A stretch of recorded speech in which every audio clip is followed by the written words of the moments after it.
In the lively city of Bucharest, there lived a Romanian Jewish family named Goldenberg. They spoke Yiddish, they looked out for each other, and life was generally good until anti-Semitism reared its ugly head.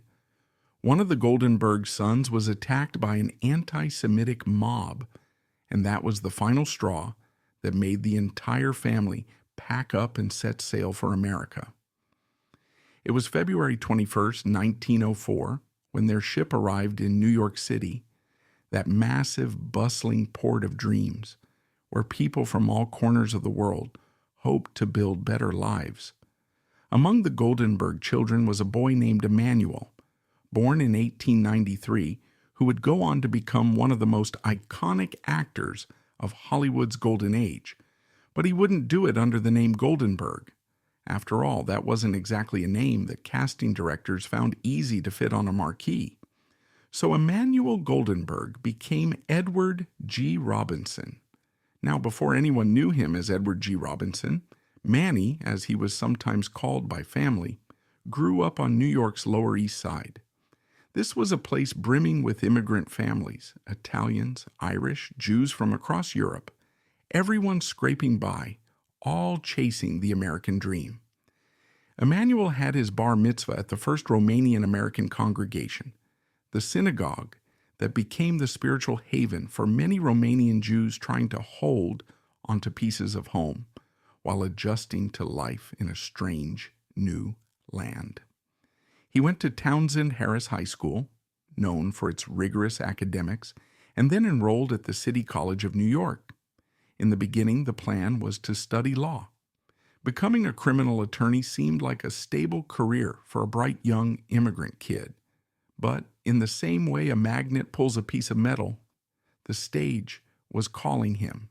He had a flair for performing, for entertaining, for disappearing into a character so completely that even he was sometimes surprised by what came out on stage. There was this turning point when he won a scholarship to the American Academy of Dramatic Arts. That was huge for him. This was a place that turned out some of the greatest actors of the era.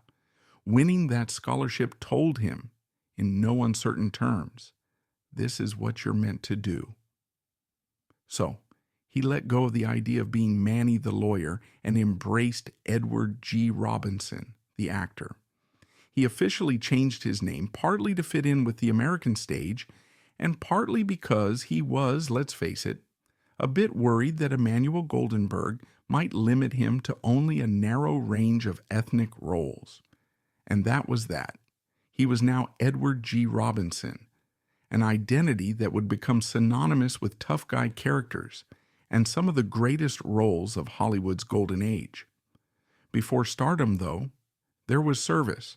Robinson served in the United States Navy during the World War I. He never got shipped overseas to fight, but that was all right.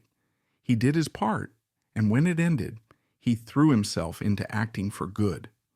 His earliest roles weren't on film sets in Los Angeles. They were on the stages of the Yiddish Theater District in New York City.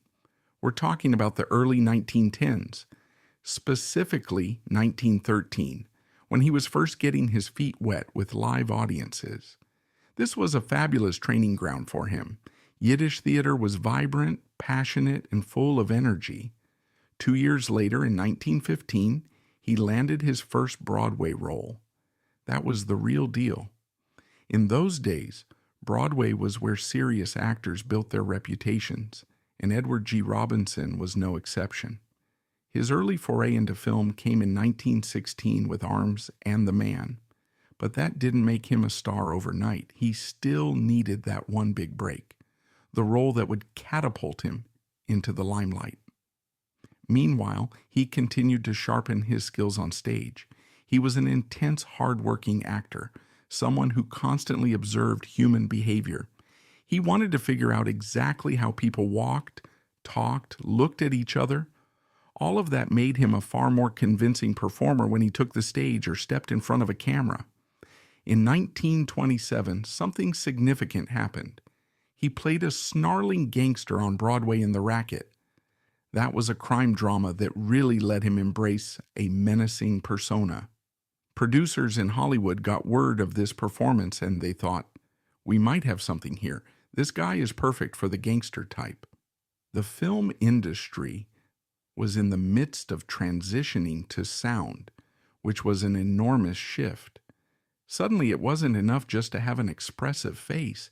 You had to have a voice that popped. Robinson had that in spades.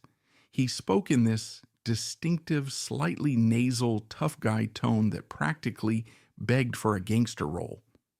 By 1929, he was cast in The Hole in the Wall with Claudette Colbert.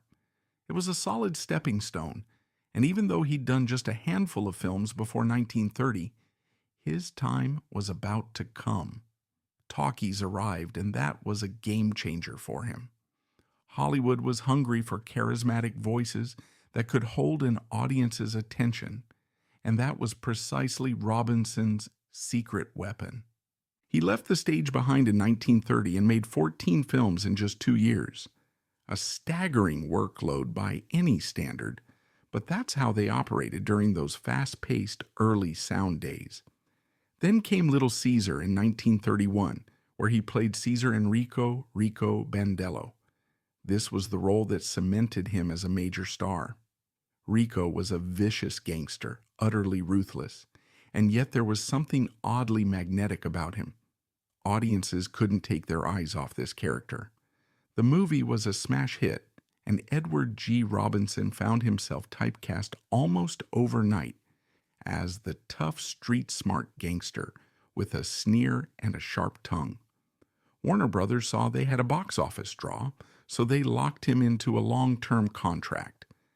Next up was Smart Money, also from 1931, where he starred alongside James Cagney. That pairing was electric.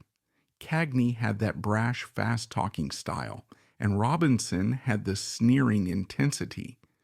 Audiences ate it up. Critics noticed, too, these guys weren't your run-of-the-mill movie gangsters. They were giving layered performances, and the public just couldn't get enough of them. Robinson also showed some range. He played a journalist in Five Star Final, proving he wasn't strictly about gangster violence. But let's be honest, the gangster persona was what put him on the map.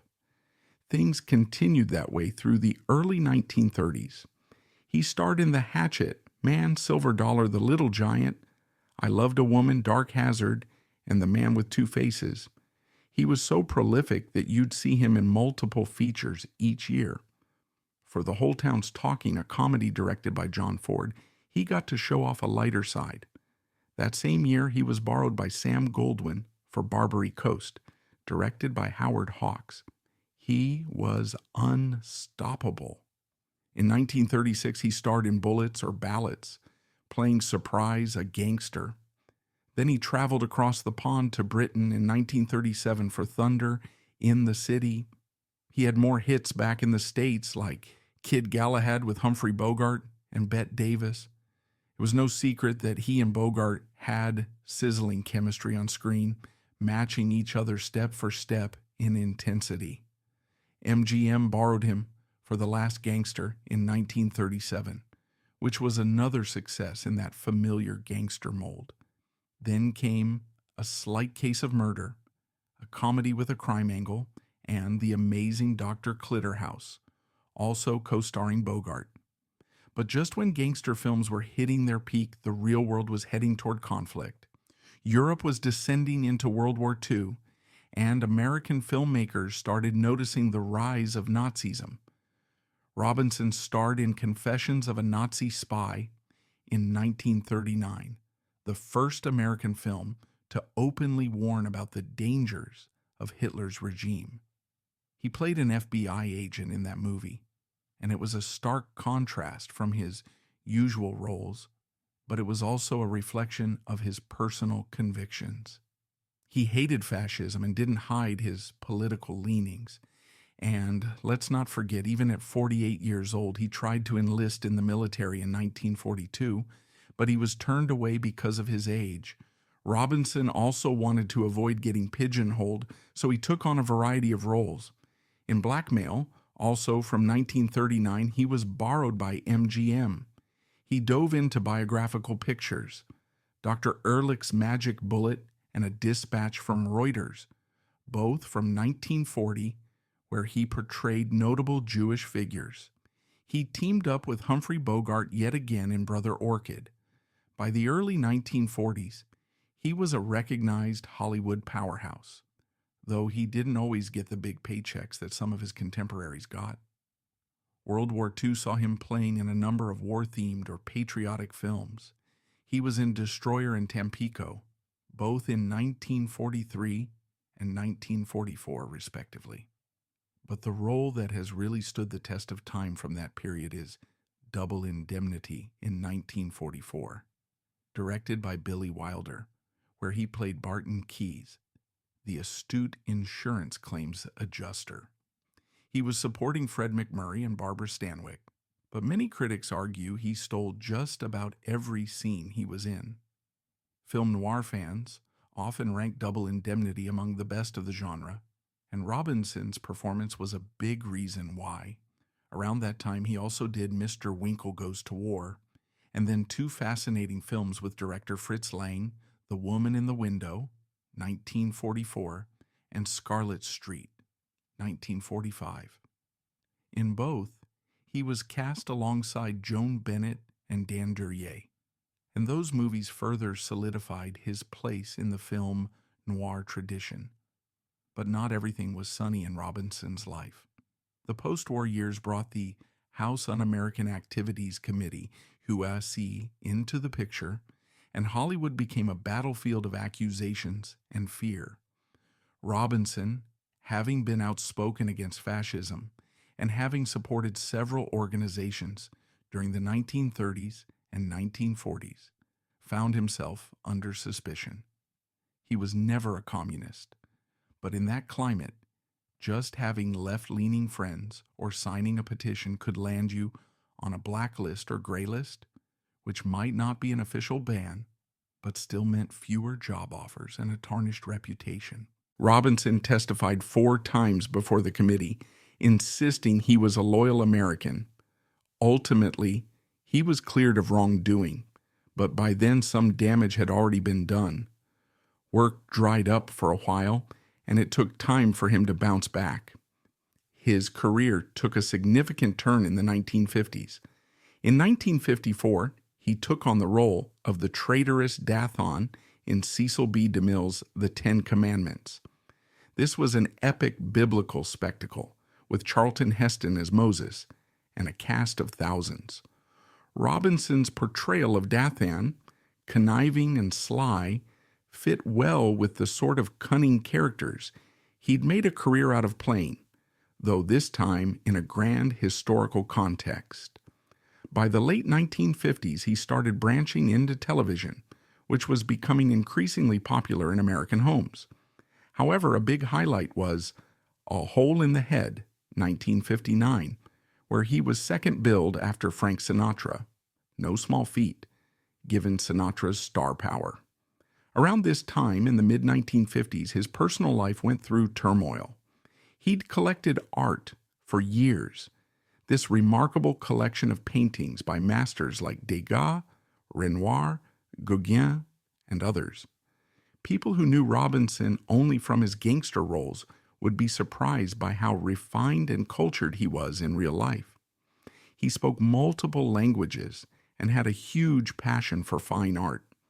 However, his first marriage to Gladys Lloyd ended in divorce in 1956, and he had to sell off much of that prized art collection to settle financial obligations.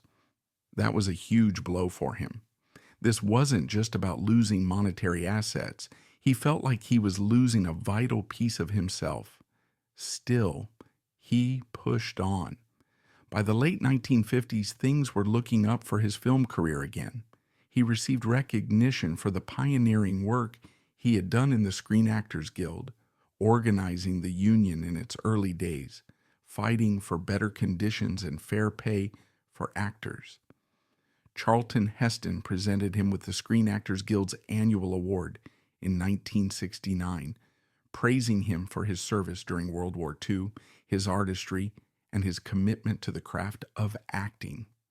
That was an emotional moment for Robinson, who'd gone through so many ups and downs. Despite never getting an official Oscar nomination, the Academy eventually gave him an honorary award in 1973. By that point, he was already in failing health, battling bladder cancer. The award praised him as a Renaissance man, someone who was not only a fine actor, but also a devoted citizen with broad interests, art, culture, politics, all bound together by a commitment to the highest ideals of life and the arts.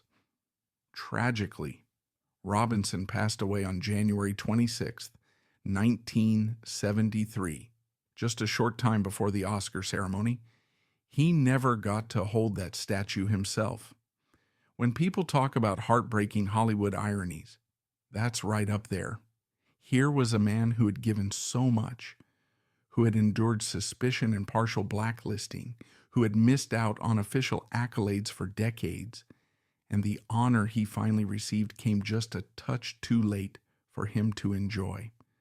If we step back and look at his entire life, it's clear that Edward G. Robinson wasn't just the gangster or the heavy. He was a complex, intelligent, and nuanced person. He was fluent in several languages: French, Romanian, Hebrew, Yiddish, and German in addition to English, and he was known for his sense of humor and gentleness in private life. Many who met him for the first time expected to see the sneering gangster from Little Caesar stepping off the screen. Instead, they found a well-read, soft-spoken man who was just as happy discussing a Renoir painting as he was a new script. Politically, he was a staunch Democrat. He even attended the 1960 Democratic Convention in Los Angeles, showing his support at a time when a lot of Hollywood stars preferred to keep their political views private. On the family side, Robinson's marriage to Gladys Lloyd produced a son, Edward G. Robinson, Jr. The younger Robinson tried his hand at acting as well, although he never reached the iconic status of his father. After Edward's divorce from Gladys in 1956, he eventually married Jane Bodenheimer, a dress designer known professionally as Jane Arden. He also maintained a home in Palm Springs, California, which was something of a retreat for him, a sunny place where he could escape the hustle and bustle of Hollywood and indulge in a bit of quiet reflection. As the years went by, he took on more character roles.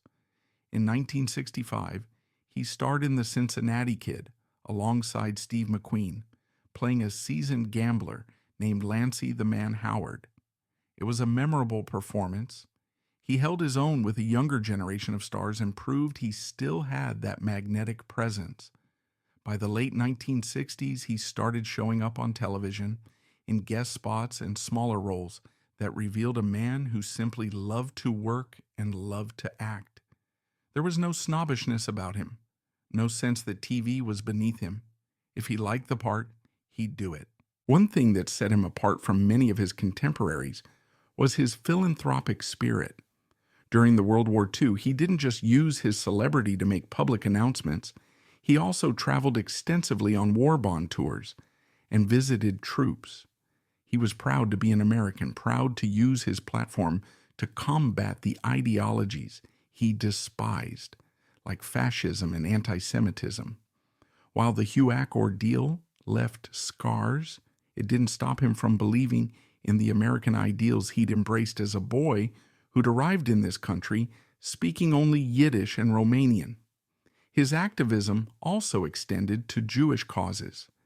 He was deeply aware of what was happening in Europe during the World War II, including the Holocaust that devastated Jewish communities. While a lot of Hollywood looked away or didn't quite know how to address it, Robinson was outspoken about the tragedy.